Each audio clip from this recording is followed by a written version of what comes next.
Hello, dear teachers and fellow students. My name is Tanya. So I want to start by let us imagine a scene.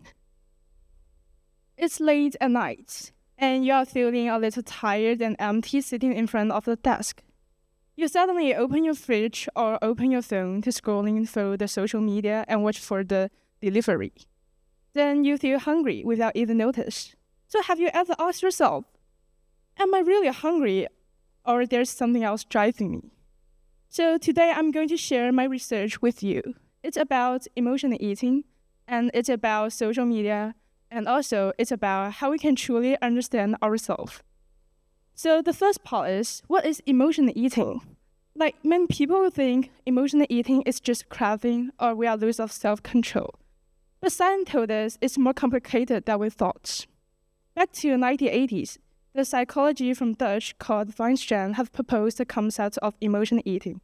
It's about feeling your emotion, not by feeling your hunger. And in her study, she found that people will have different eating behaviors depending on how they regulate their emotion. So she developed the Dutch eating behavior questionnaires, which is still widely used today. And she categorized the eating behavior into 3 types. The first type is the external eating. The second type is the restrained eating. And the final type is the emotional eating.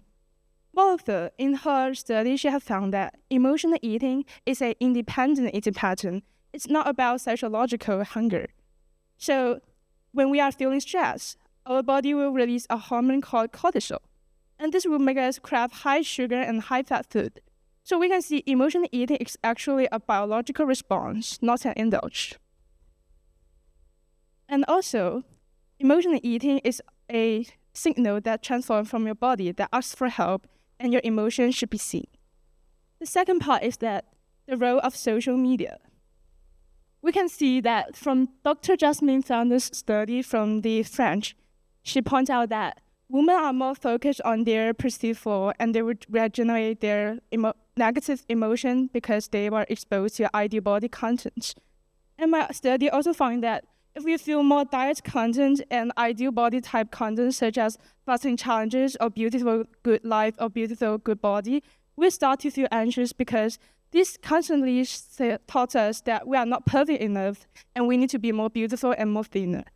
And there was a finding that worth to mention is the algorithm recommendation perception. Algorithm recommendation perception is not a significant moderator in my study. What's that mean? That means whether you're consciously knowing that algorithm recommendation wants you to see something, it won't change your behavior. So a scholar from MIT called Simon Arrow have pointed in his book, The Hype Machine. Social media is not a technical system. It's also a control system that controls whether what you see and what you cannot see.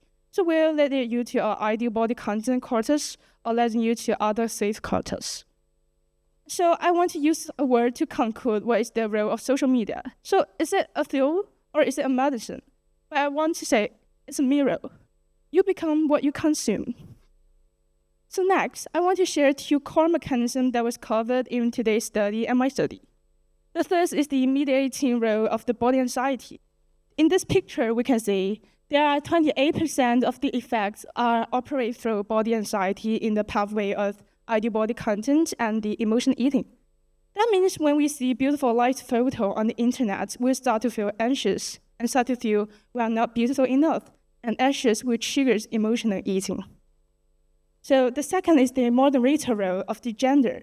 In my study, gender is a very significant moderator, and also in the study made by the Professor Cecily Anderson of the active social media use and its impacts, she found that females' social use of social media are higher than male.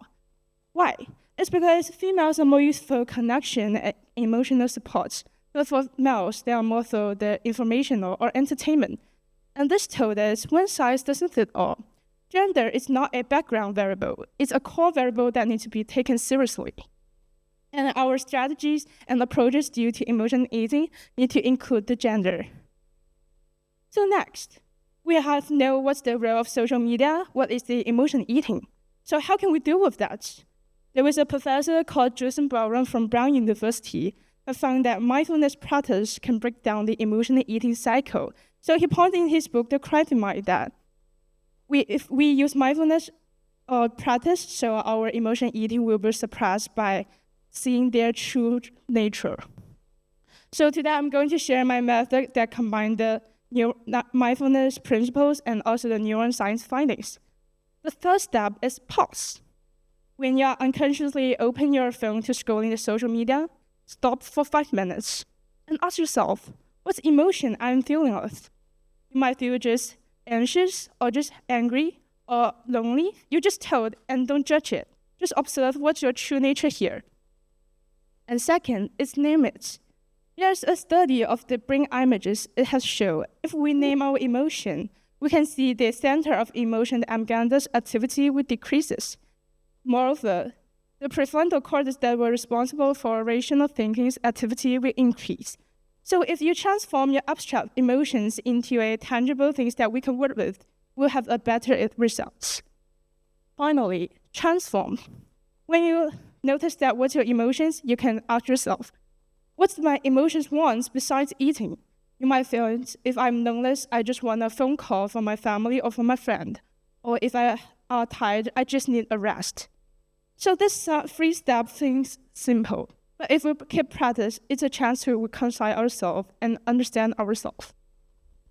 So before I conclude, I also want to share my personal suggestions based on my personal experiences and also my data from the research. Normally, I would feel when I have a strong appetite, I will start to look at my social media of the food content. From the picture, we can see these two are my favorite influencers on TikTok. Surprisingly, when I watch them for a long time, I won't feel hunger anymore. And also from this graph, we can see the food content have a negative impact on the emotion eating because they have a negative value.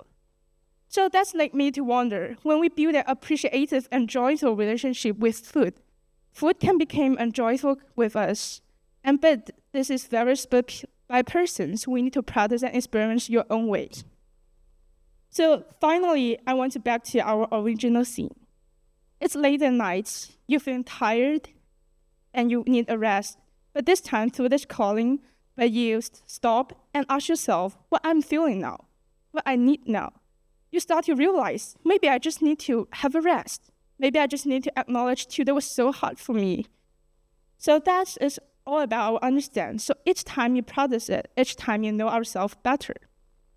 The Asian philosopher Aristotle have said 2,000 years ago, know yourself. In today's digital saturated age, know yourself is become more and more important and more difficult for us. So each step you look inward, each step you're knowing better. And we need to remember, you are not alone. We are all on the journey of knowing ourselves better. So each step inward, each step healing us. That's all. Thank you.